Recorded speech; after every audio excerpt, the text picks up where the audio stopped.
Dimanche dernier, 9 personnes se sont évadées du centre de rétention administrative de Nice. Seule une personne a été interpellée, les autres sont toujours recherchées.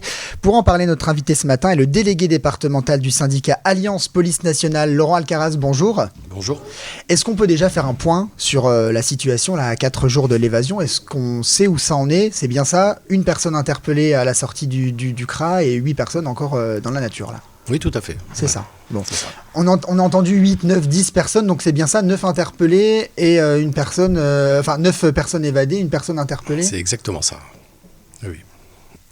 Quels sont un peu les profils des détenus évadés? On sait que certains ont déjà connu des délits, ont déjà été incarcérés. Est-ce que vous pouvez nous en dire plus sur ces profils? Oui, bien sûr. Depuis maintenant 4-5 ans, le centre de rétention administrative est quasi exclusivement rempli de pensionnaires issus des maisons d'arrêt. Nous les extrayons donc de la maison d'arrêt de Grasse ou de Cannes et ils sont en position d'attente administrative en attendant de leur retour au pays.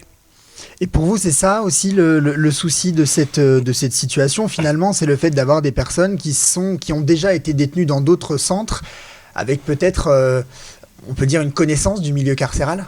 C'est exactement ça. On a ce problème-là, parce que ça s'est un petit peu durci de ce côté-là. Ils ont l'habitude de dissimuler, de tous les méfaits que l'on peut commettre dans le milieu carcéral. Ils y sont habitués. On n'a pas des primo-délinquants, parce qu'avant de pouvoir se faire rapatrier dans son pays d'origine, il faut quand même commettre pas mal de délits. Donc c'est plutôt des gens aguerris. Là-dessus, on greffe un problème clairement de structure, qui ne correspond pas du tout et à ces personnes-là et aux conditions d'accueil correctes pour des pensionnaires en attente de rapatriement. Qu'est-ce que vous appelez des circonstances, enfin des conditions pas correctes? On rappelle que le centre de rétention est situé caserne Novare, donc quartier Saint-Roch, on n'est pas loin de l'EDJ. Le bâtiment, on sait qu'il est un peu vétuste, il date des années 60, c'est ça que vous voulez dire? Alors, la caserne exactement date du début du 19e siècle. Ça a été pour marquer la présence vraisemblablement de l'autorité française sur le comté de Nice, où on hébergeait à ce moment-là des chasseurs alpins. Alors, effectivement, dans les années 60, basculement, on passe côté police et on la rénove comme on peut en fonction des budgets alloués par l'État. Et depuis une vingtaine d'années maintenant, nous avons ce centre de rétention administrative qui a été fait à la va-vite dans ces structures-là et qui ne correspond pas du tout à un endroit pour pouvoir garder de manière sécuritaire ce genre de personnes, tout simplement. Oui, donc pour vous, c'est pas assez, c'est un bâtiment qui n'est pas assez sécurisé, qui n'est pas... Ça l'est pas du tout. Regardez, on est en train de parler de l'hôtel de police qui est en construction à la place de l'hôpital Saint-Roch.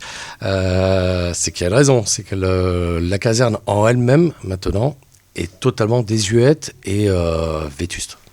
Donc c'est aussi un message que vous voulez peut-être passer, un peu en opposition avec qu'on construit un hôtel de police, mais à côté, il y a encore beaucoup de travail sur d'autres établissements tout aussi importants. Tout à fait. L'hôtel de police, on en parle, c'est des dépenses de plusieurs millions d'euros, mais à aucun moment on évoque le sujet du CRA. Alors, le sujet du CRA, c'est un petit peu comme un centre pénitentiaire. Tout le monde en veut, mais pas sur sa commune.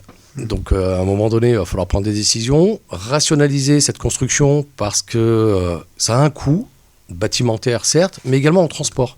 Il faut savoir que mes collègues font des allers-retours, donc des maisons d'arrêt, pour pouvoir les conduire dans ce centre de rétention et ensuite, de ce centre de rétention, aller directement à l'aéroport pour pouvoir les accompagner dans leur pays d'origine.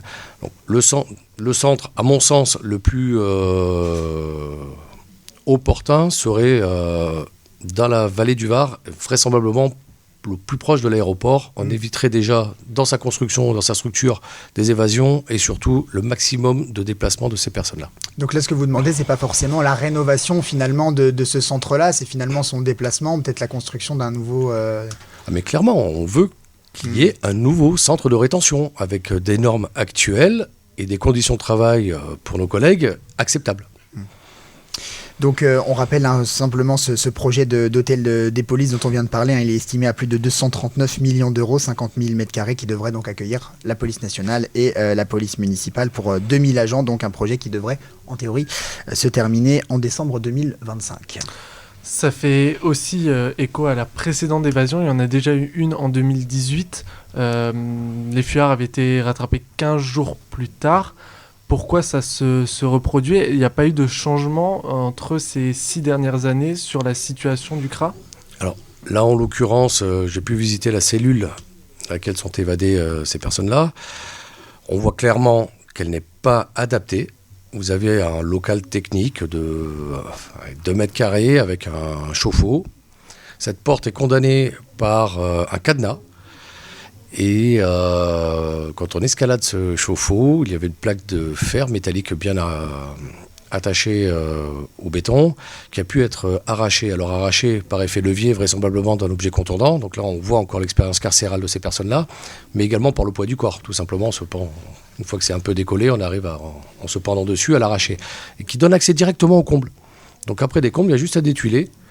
Et par ce jeu de cordes réalisé avec des draps de lit, ils ont pu désescalader cette première façade qui n'est pas très haute. On ne doit pas dépasser les 2 mètres. Et ensuite, en passant sur la cour, qui est grillagée pour éviter, justement, comme dans les milieux carcérales, l'envoi d'objets de l'extérieur, refaire une corde avec des draps et sortir sur la voie publique. Donc c'est-à-dire que le local technique était situé à côté de la cellule, et ce qui séparait la cellule du local technique, c'est une porte avec un cadenas. Le local technique est dans la cellule dortoir, fermée par une porte, avec un cadenas. D'accord, ok, bon, ok. Très bien. Pareil, en termes d'effectifs, on entend parler de 70 agents de la police aux frontières qui garderaient l'établissement. Vous avez plutôt évoqué un chiffre un peu plus bas dans Nice Matin notamment. Est-ce que pour vous, 70 agents, c'est vraiment le nombre d'effectifs, l'effectif qui est actuellement en poste au CRA ? Alors vous avez ce qu'on appelle dans la police nationale des effectifs théoriques et des effectifs réels. Les chiffres, on peut leur faire dire tout ce qu'on veut. Là, visiblement, vu que c'est le terrain qui commande, c'est l'action policière qui commande, ils ne sont pas en nombre. Mais ça, c'est un problème régulier dans toute la police nationale, sur l'ensemble du territoire national. C'est un manque d'effectifs criant, mais également un manque de budget. L'un ne va pas sans l'autre. Vous n'avez pas de budget, vous ne pouvez pas faire rentrer de nouveaux policiers dans les écoles. Et ça suit. Voilà. Là, justement, par rapport à ce manque d'effectifs que vous soulignez, comment une évasion comme ça est possible ? C'est-à-dire que les détenus, comment c'est possible qu'un détenu quitte la salle, quitte la surveillance des agents, puisse rentrer, ait le temps de faire tout ça en fait avant qu'on s'aperçoive que 8 personnes, 9 personnes même sont parties. Alors, plusieurs phénomènes. L'heure des faits correspond à l'heure de repas, qui est un moment de tension incroyable, parce que vous avez des personnes qui ne sont pas satisfaites du repas, qui estiment qu'il leur manque quelque chose sur leur plateau. C'est une cohue incroyable. Et ils ont donc vraisemblablement profité de ce moment-là.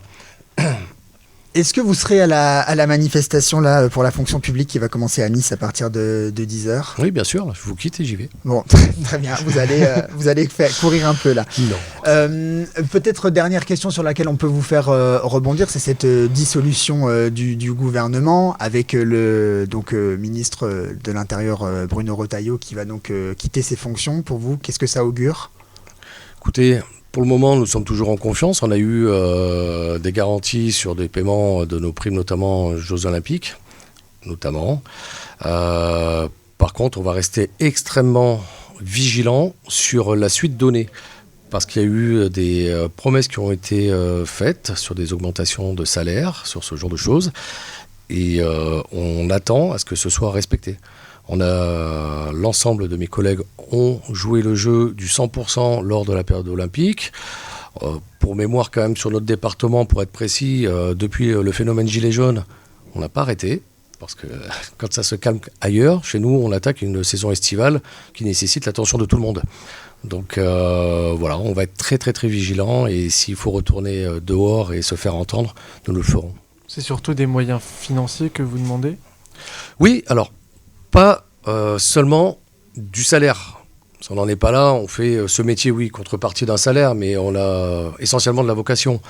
Ce que l'on demande beaucoup, c'est du budget, mais pour rénover les structures dans lesquelles nous travaillons, pour avoir des moyens techniques, pour avoir des effectifs. C'est dans ce cadre-là que nous interviendrons s'il y avait besoin d'intervenir. Laurent Alcaraz, donc délégué départemental du syndicat Alliance Police Nationale. Merci d'avoir été avec nous ce matin.